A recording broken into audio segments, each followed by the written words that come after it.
Merry Vlogmas. This is me in the morning. I know my eyes are swollen from my sinus issues and my hair is still up. I just got out of the shower. I'm going to get ready, but I wanted to say Merry Vlogmas. I have no idea what this day is. I've been doing a lot of mashups because our life is mashed up, and that's just how Vlogmas is this year. I don't even know where to focus my eyes.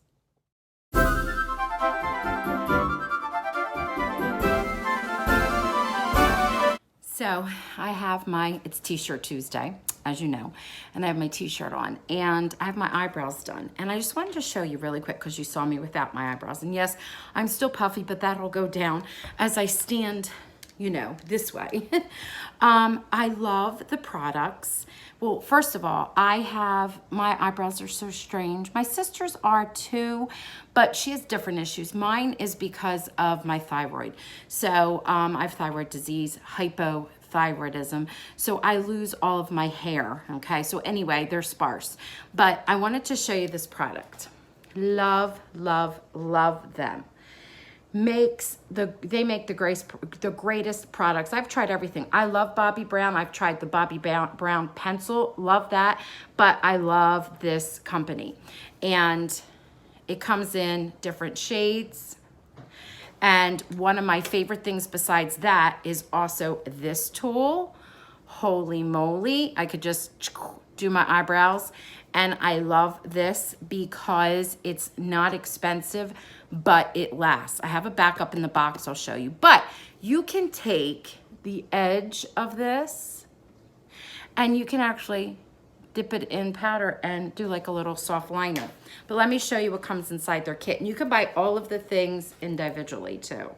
So you have another brush in there. There's even some like I call it a pomade. I don't know exactly what it's called, but this is kind of cute. It's a little pot filled with your eyebrow, whatever. It's a little waxy. And then there's a little brush just for that. So great, great product. I'll show you the box. Right here. Can you see it? It says, has a bad word in it. Balm, A-S-S, Brows by Desi Perkins. And they are a good product.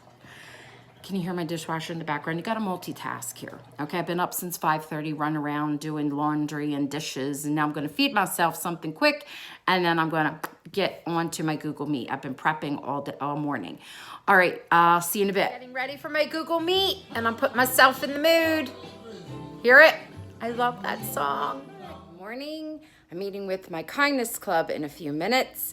And we're going to talk about how we can pop in virtually to other classrooms and say hello and be encouraging, because that is our character trait for December.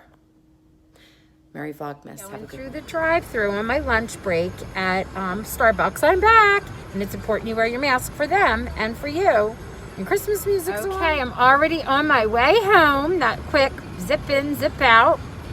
And I have to go finish answering Google stuff, Google Classroom stuff. Thank God Google's working. See ya. And by the way, I start my morning off every day with Christmas music because it puts me in the mood. And I have to tell you, in person, my hair looks so healthy.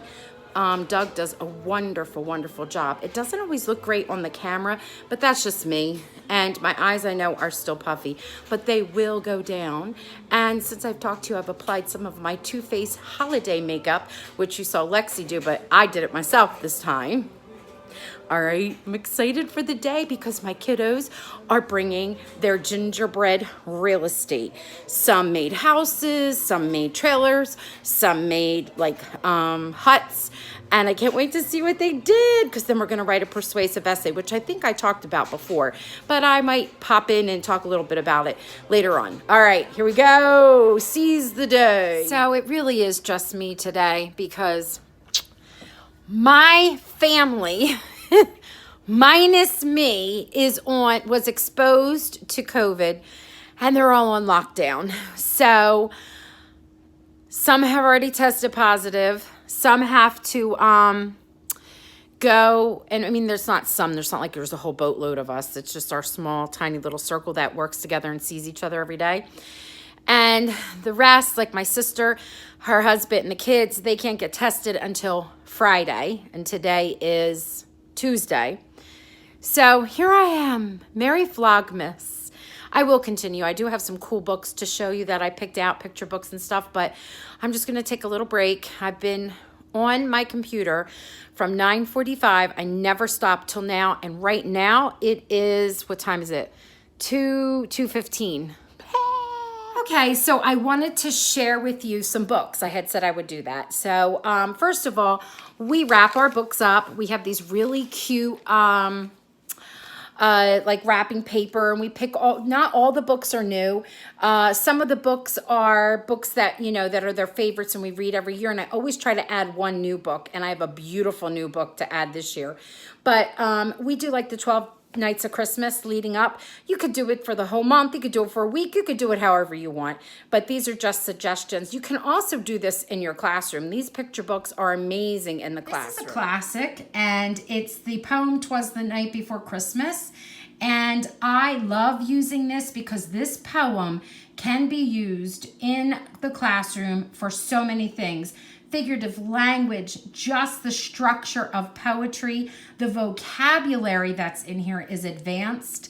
So you can use it with your advanced readers. I have 5th grade, and some of my readers are very advanced. But I love this. And then I also love just the discussion of the history of it and the pictures in it. I'll show you real quick. There's the year 1822. And there's the calendar and the whole publishing of this. This is from 1949, and it's a little golden book.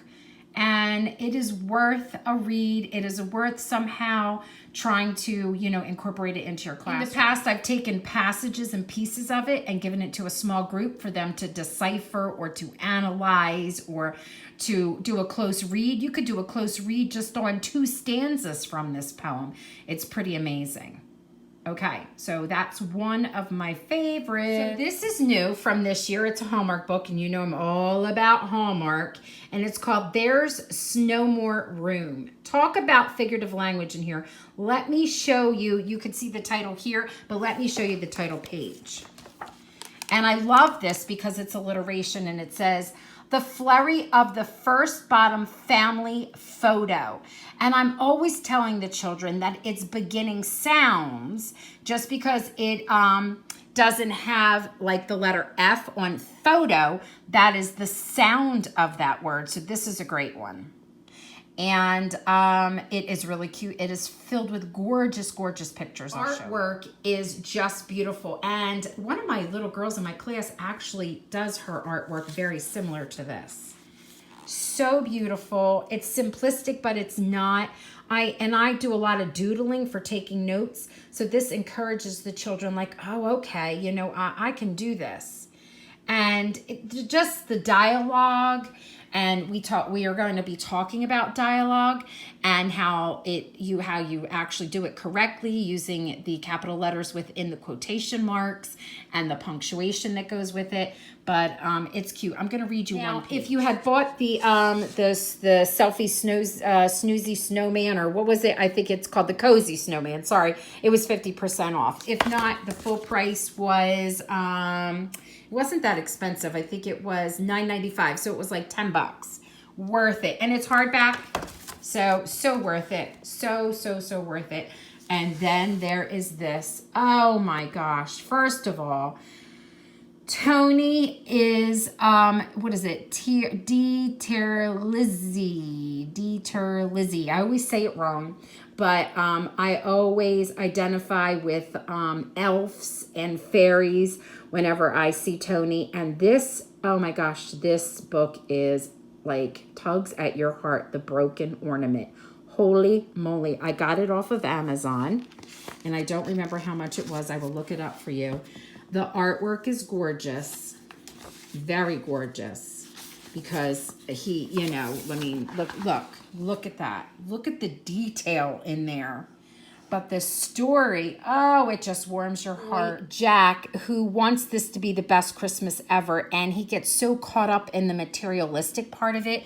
And it kind of reminds me of Christmas Vacation, where he went crazy trying to, you know, Mr. Griswold went crazy trying to make the house beautiful and trying to just be over the top. And this is kind of like what's going on with Jack.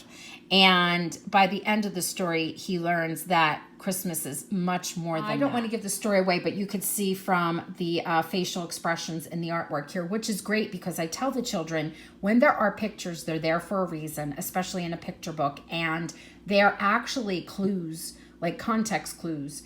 And you can see that, you know, that from the title and this picture here, which would be great if you use just the title and this with the kiddos and see if they could kind of make predictions of what was going to happen in the story. But he breaks this ornament that he was told repeatedly not to touch. It says the ornament hit the floor, shattering into 1,000,000 glittery pieces. Jack Michael, look what you've done. It's just a junky old ornament, Jack replied. We'll get another one. No, we can't, his mother said as she went upstairs, and Jack's father grabbed a box of tissues and followed her. So I don't want to give away the story, but wow, powerful message here. Gorgeous, gorgeous artwork. And of course, look at this beautiful, like hyperbole right here, beautiful figurative language. Great, great to use as lessons for many things. Okie doke, those are the 3 books I wanted to share with you. I know it's getting close to Christmas. You don't have to run out and try to get them. You might not even want to. Some of you I see are, your Christmas break starts on a Friday. We go to the day before Christmas Eve as close as we can get here in New Jersey. So I still have, you know, 3 more days of school, but you can always get them for the future, and they're worth it. Worth it. Again, I don't remember what the Broken Ornament was. I will definitely link that in the description. Okay, thank you. So as I mentioned, part of my family is under quarantine. So I just dropped them off a whole bunch of food, but we got some snow. As I was saying, it was a snow day. And I have to show you what my backyard looks like. We have snow. Look at that glorious, glorious snow. I know I didn't put my furniture away. Ignore that. Look, that's my favorite part back there. I love that right there. Woohoo! Big fat snowflakes. Look. No one's touched it or stepped on it yet. So I'm getting ready for my nighttime event with my kiddos. It's at 7 o'clock, and we have been learning about how to read informational text and nonfiction. And we used the book from Epic Books. It's called Harvest of Light. It's a really good book. It's not just about Hanukkah. What it's really about is the oil, how important the oil is to Israel, and the process of how the oil is made from the olives. The children learned quite a bit.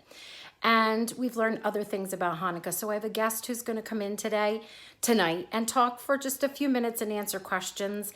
And since it's very hard to play virtual, the dreidel game, we're going to do a scavenger hunt. And I'll show you what I have. This is the menorah I've had, and I've been, you know, putting the candles in. I taught them about the shamus.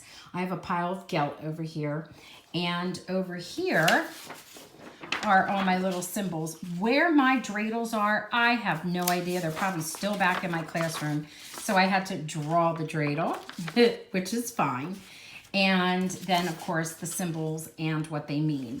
And what I'm going to do is I'm going to have the kiddos be timed, and they're going to run around, and they're going to find things in their house that have to do with the game to win the pile of gelt, which I will put in the mail to them. And they love anything in the mail. So one of the things is that a dreidel is like a top and it spins. So they have to find me something that spins, even if it's themselves. I don't know if they'll figure that one out. They are 5th graders. They're pretty smart. Then we will talk about actually the gelt. So one of the things that they have to do is find something that is gold or yellow. And then another thing that they're going to have to do is find a coin, like our version of a coin, US dollars or cents rather. And then the next thing that they have to do is we'll talk about the symbols. Since the language is written very differently from ours, it's like in symbols, and we'll go over the symbols. I want them to find something in their house that has a symbol on it. Maybe it has a dollar sign, maybe it has a hashtag, who knows. And then we're going to talk about the different meanings, like what each one means. And when we get to the one that says none, what I want them to do is find something, sorry, the lighting, find something that's empty in their house, like an empty can, an empty bottle, milk carton, empty bag, something empty. And that's the scavenger hunt. And then, of course, whoever wins, I'll be sending them some gelt. Those are just some cute ideas. They love it. They love to be connected, especially at nighttime. Pop in around 7 for about a half hour. I have to say thank you to Miss Nicole. She has been my friend since I was a little girl, and she actually is so unique. She is not Jewish by birth. She chose to convert to Judaism, and she is married to a gentleman who is Jewish. So it's so cool to have her as our guest speaker. I'm not quite sure exactly what she's going to be sharing and saying, but it is just going to be a blessing for all of our children. All right, see you later. Was such a success. The children asked beautiful, meaningful questions and were really engaged. And then we did a scavenger hunt and they won this gelt, which I'm going to mail out to them. Okay, so now I'm going to wind down and watch Virgin River. I've been savoring it. Last year in January, I saw season 1. It was excellent. Couldn't wait for season 2 to come. And I watched it a little at a time because there's only 10 episodes and I'm on number 9. All right, Merry Vlogmas and good night.